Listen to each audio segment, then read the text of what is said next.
wonderful. And so, as I said, it's really a question of thinking through this subject, because security is something that concerns all of us, and it's not just that we need to think about it at a particular time, but going forward, integrate it into how we approach both internal and external issues.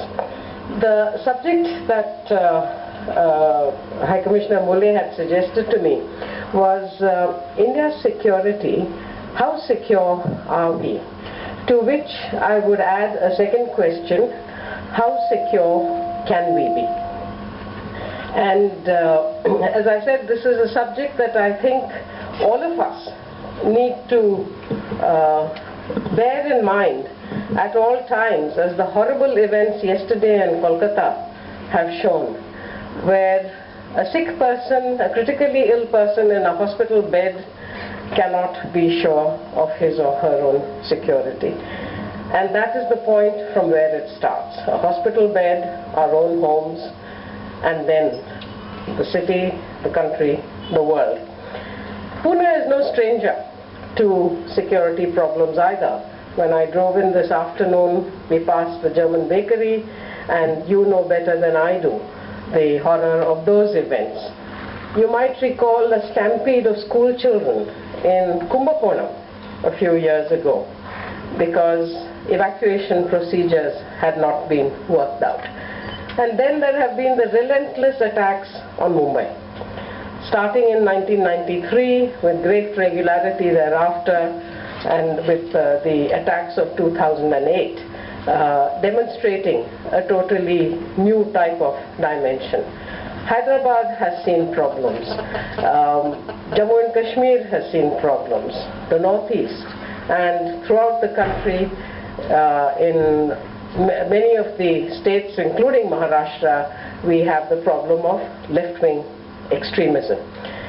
So the question posed for this evening is indeed very comprehensive, and in considering it, what I propose to do is to try to take a look at the dimensions of the problem, both in terms of internal and external dimensions, try to see what they signify, what our expectations can be, what has been done to try to address them, and what kind of way forward we can try to define for ourselves collectively.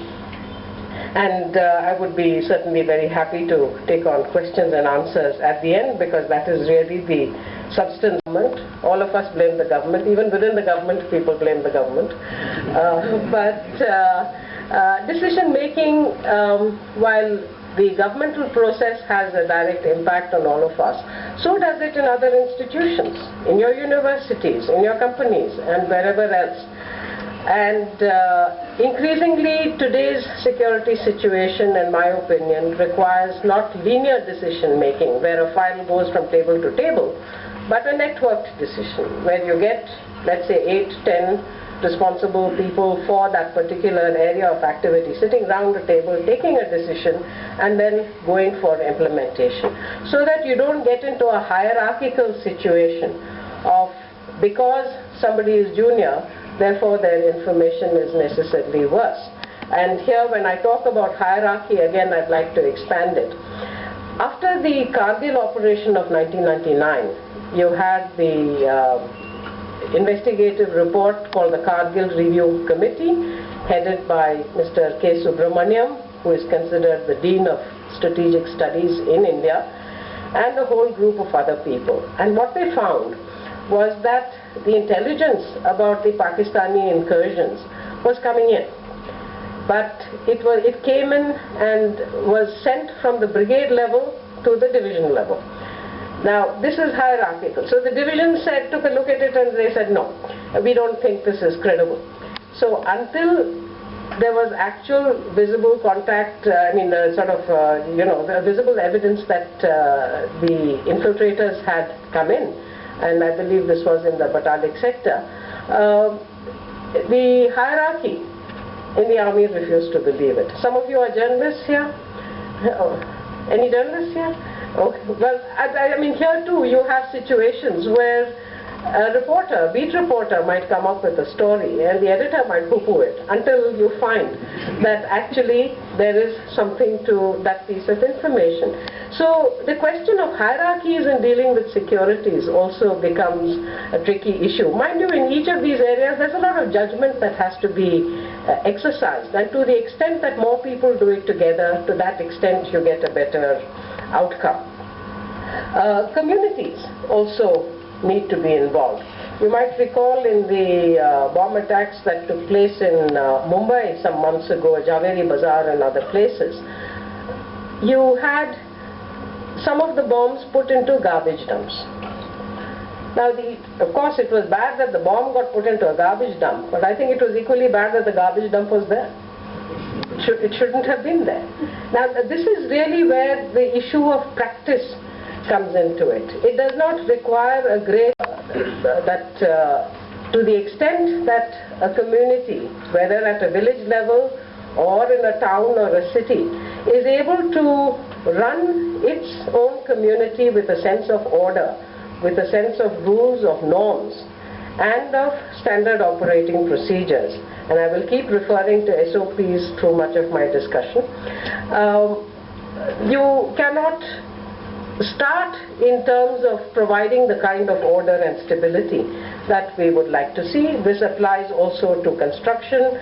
Recently in Delhi there was a case of a building collapse. We hear of it in Mumbai all the time during the monsoon. It's not that people don't know how to build, it's just that they don't build the way they are supposed to. And while at the time that something is going up, in the hurry of wanting to see, the greed frankly of seeing the end result, the norms, the SOPs are not observed, somebody later pays the price. And this too becomes a question of whether your own roof is there to give you security or is it a killer. What are the attempts that have been made to try to address the larger issues of national security? I've already referred to the Kargil Review Committee report. And around the same time, now the Kargil took place in '99. The Kargil Review Committee produced its report not as a witch hunt, but to try to examine what went wrong shortly thereafter. And they came out with a series of recommendations, including the suggestion that all aspects of national security should be looked at. This resulted in the setting up of a group of ministers headed by the then Deputy Prime Minister and Home Minister, Mr. Advani, and they appointed 4 task forces which looked at internal security, border management, higher defense management, and the intelligence apparatus. Their report was handed over to the government in 2001. Most of the recommendations were accepted, several were implemented over a period of time, some were not, and one can see the results. We'll come to a discussion on that. Around the same time, and it happened to be at the same time that the group of ministers report was being produced, you had the setting up of the National Security Council system.